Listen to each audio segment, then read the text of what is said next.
Les transformacions del segle XVIII.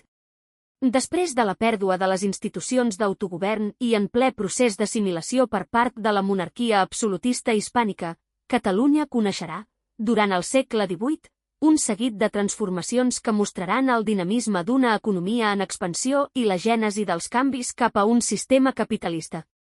En 70 anys, els que van del 1712 al 1787, Catalunya doblarà la seva població, que passarà d'uns 470.000 habitants a uns 900.000.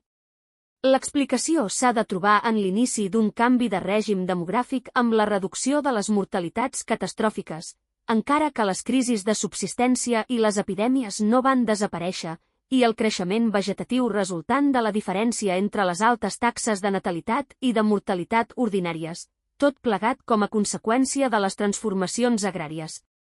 La distribució d'aquesta població és el més significatiu, car es començava a orientar cap al que serà la distribució de l'època contemporània, un creixement per damunt de la mitjana a la zona del litoral, un creixement a l'interior i un alentiment a la muntanya.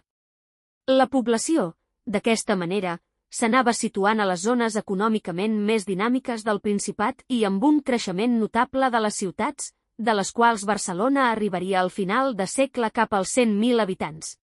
L'agricultura catalana va tenir una prosperitat rellevant que es basà en 3 processos: l'extensió dels conreus, la intensificació de les explotacions i l'especialització agrícola i, com a conseqüència, l'augment de la superfície cultivada amb l'explotació de noves terres, la intensificació basada en nous utillatges, les millors tècniques agrícoles, l'extensió del regadiu i una major utilització d'adobs.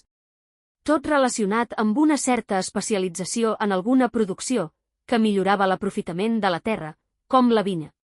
Alhora, de mica en mica, s'anava articulant el mercat nacional en el si del país.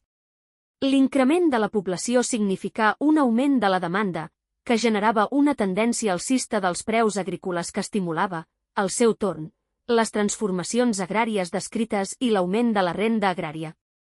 La reactivació comercial es nota a la Catalunya dels 700. Intensificació del mercat regional, amb l'especialització agrícola, creixement del comerç amb la resta de la península i, sobretot, desenvolupament del mercat colonial, especialment quan es va liberalitzar el comerç amb Amèrica des de qualsevol port peninsular, a l'últim terç de segle. S'exportaven productes propis com el vi, l'aiguardent o els teixits estampats, mentre que s'importaven productes colonials.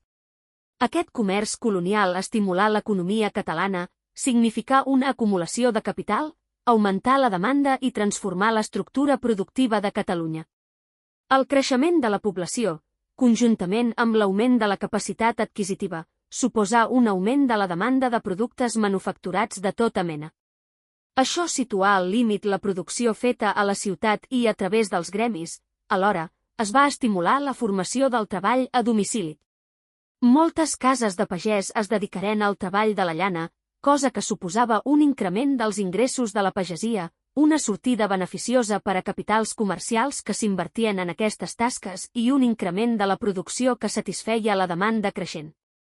Cap al final de segle, es va començar a popularitzar el treball sobre el cotó, que a la llarga serà el motor de la naixent indústria catalana, quan veiem aparèixer la primera fàbrica d'indienes, teixits de cotó estampats, que significà l'inici d'una renovació tecnològica en el camp de la filatura, preludi de les transformacions tècniques posteriors.